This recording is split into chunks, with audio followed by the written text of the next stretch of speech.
श्रोते हो, आजच्या वृत्तविशेषमध्ये आपलं मनपूर्वक स्वागत. प्रधानमंत्री नरेंद्र मोदी आज महाराष्ट्र राज्याच्या दौऱ्यावर होते. त्यांनी आज नौदलाच्या 2 युद्धनौका आणि 1 पाणबुडी देशाला समर्पित केली. नवी मुंबईतल्या खारघर इथल्या इस्कॉन मंदिराचं त्यांनी आज उद्घाटन केलं. प्रधानमंत्री नरेंद्र मोदी यांच्या या दौऱ्याविषयी आजच्या वृत्तविशेषमध्ये आपण जाणून घेणार आहोत. श्रोते हो, प्रधानमंत्री नरेंद्र मोदी यांनी आज मुंबईतल्या नौदल गोदीत INS सुरत, INS निलगिरी या युद्धनौका तर INS वाक्षीर ही पाणबुडी देशाला समर्पित केली. यावेळी ते म्हणाले, आजचा दिवस हा भारताचा सागरी वारसा, नौदलाचा गौरवशाली इतिहास आणि आत्मनिर्भर भारत अभियानासाठी देखील सर्वात मोठा दिवस आहे. छत्रपती शिवाजी महाराजांनी भारतात नौदलाचं सामर्थ्य वाढवून त्याला एक नवी दिशा दिली. ते पुढे म्हणाले, साथियों, आज भारत की समुद्री विरासत, नेवी के गौरवशाली इतिहास और आत्मनिर्भर भारत अभियान के लिए भी बहुत बड़ा दिन है. छत्रपति शिवाजी महाराज ने भारत में नौसेना को नया सामर्थ्य दिया था, नया विजन दिया था. आज उनकी इस पावन धरती पर 21वीं सदी की नेवी को सशक्त करने की तरफ हम एक बहुत बड़ा कदम उठा रहे हैं. ये पहली बार हो रहा है जब एक डिस्ट्रॉयर, एक फ्रिगेट और एक सबमरीन, तीनों को एक साथ कमीशन किया जा रहा है. और सबसे गर्व की बात कि ये तीनों frontline platforms made in India है. मैं भारतीय नौसेना को, इनके निर्माण कार्य से जुड़े सभी साथियों को, इंजीनियर्स को, श्रमिकों को और पूरे देश को बधाई देता हूं. श्रोते हो, प्रधानमंत्री नरेंद्र मोदी यांनी भारतीय नौदलाचंही कौतुक केलं. लंबी समुद्री यात्राएं, commerce, naval defence, ship industry, इसमें हमारा एक समृद्ध इतिहास रहा.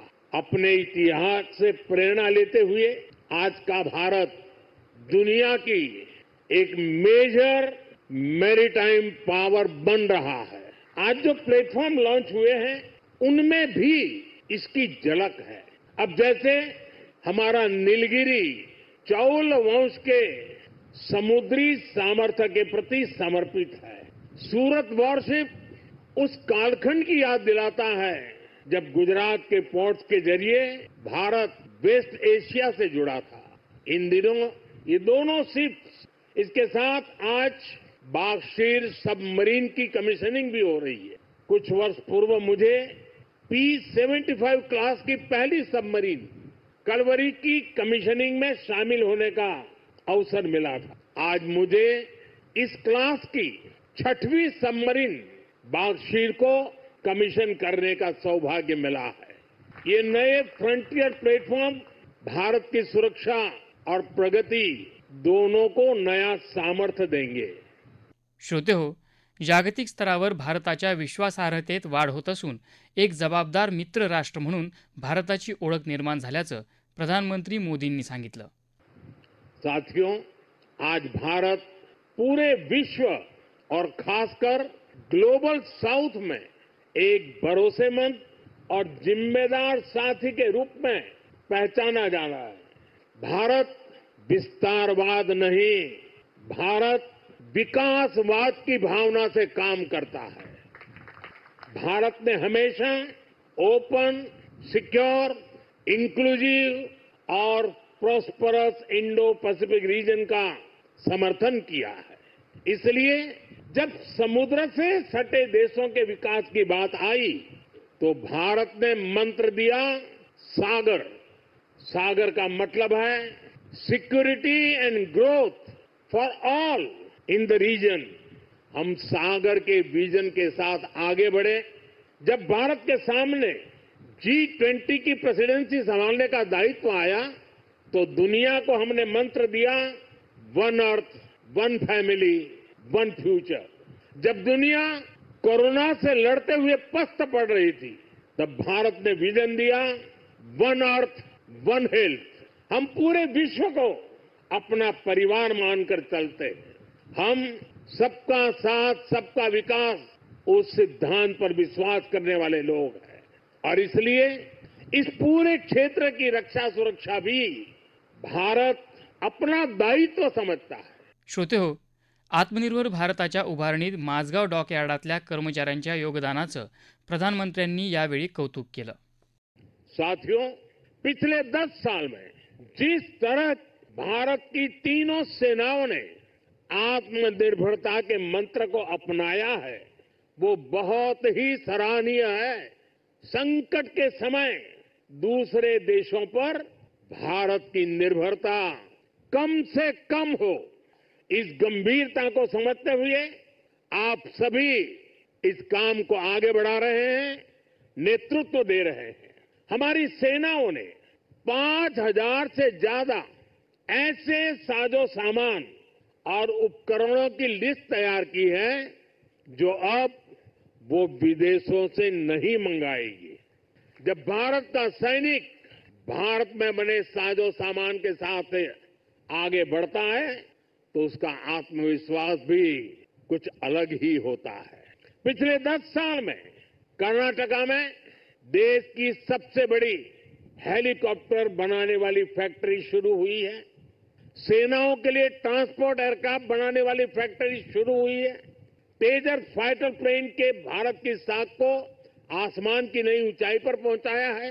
यूपी और तमिलनाडु में बन रहे डिफेंस कॉरिडोर डिफेंस प्रोडक्शन को और गति देने वाले हैं और मुझे खुशी है कि हमारी नेवी ने भी मेक इन इंडिया अभियान का बहुत अधिक विस्तार किया है। इसमें मझगांव डॉकयार्ड के आप सभी साथियों की भी बहुत बड़ी भूमिका है। पिछले 10 साल में नेवी में 33 शिप्स और 7 सबमरीन्स को शामिल किया गया है। इन 40 नेवल वेसल्स में से 39 भारतीय शिपयार्ड में ही बने हैं। हमारा भव्य विराट आईएनएस विक्रांत एयरक्राफ्ट कैरियर और आईएनएस अरिहंत और आईएनएस अरिघात जैसी न्यूक्लियर सबमरीन भी शामिल है. श्रोतेहो, मेक इन इंडियाद्वारे भारताच्या सैन्य दलाचं सामर्थ्य वृद्धिंगत होण्यासोबतच देशासाठी आर्थिक प्रगतीची नवी दालनंही खुली होत असल्याचं प्रधानमंत्री मोदी म्हणाले. साथियों, मेक इन इंडिया से भारत की सेनाओं का सामर्थ्य बढ़ने के साथ ही आर्थिक प्रगति के नए द्वार भी खुल रहे हैं. जैसे एक उदाहरण शिप बिल्डिंग इकोसिस्टम का है. आप में से बहुत से लोगों को पता होगा, एक्सपर्ट भी कहते हैं शिप बिल्डिंग में जितना इन्वेस्ट किया जाए उसका 2 गुना पॉजिटिव इम्पैक्ट इकोनॉमी पर पड़ता है. यानी अगर हम शिप बिल्डिंग में 1 रुपये लगाते हैं तो इकोनॉमी में 1 रुपया 82 पैसे के आसपास सर्कुलेशन होता है. अब सोचिए, अभी देश में 60 बड़े शिप्स अंडर कंस्ट्रक्शन है. इनकी वैल्यू 1.5 लाख करोड़ रुपए के आसपास है. यानी इतना पैसा लगाने से करीब 3 लाख करोड़ रुपए का सर्कुलेशन हमारी इकोनॉमी में होगा और रोजगार के मामले में तो इसका 6 गुना मल्टीप्लायर इफेक्ट होता है. जहाजों का ज्यादातर सामान, ज्यादातर पार्ट्स देश के एमएसएमई से ही आता है. इसलिए अगर 2000 वर्कर एक जहाज बनाने के काम में लगते हैं तो दूसरी इंडस्ट्री में जो एमएसएमई सप्लायर है उस एमएसएमई सेक्टर में करीब 12,000 रोजगार बनते हैं. श्रोतेहो, सागरी जहाज निर्मिती क्षेत्र तसंच सुरक्षा क्षेत्रात भविष्यात भारतात मोठ्या प्रमाणावर रोजगार उपलब्ध होणार आहे. गेल्या काही वर्षांमध्ये सागरी मार्गातून होणारा व्यापार, पर्यटन, सागरी संशोधन, उद्योग आणि सागरी सुरक्षाप्रती केंद्र सरकारकडून खास धोरण राबवण्यात आलं आहे. यातूनच मिळणार आहे देशाच्या आर्थिक विकासाला गती. ही गती अधिक वेगवान होण्यासाठी सागरी सुरक्षा क्षेत्रातलं भारताचं पाऊल आपल्या देशाला जागतिक नेतृत्वाच्या दिशेनं नेणार आहे.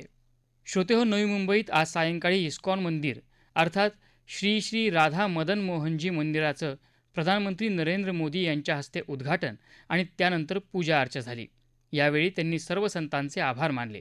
यावेळी ते म्हणाले, साथियों, हमारा भारत एक असाधारण और अद्भुत भूमि है.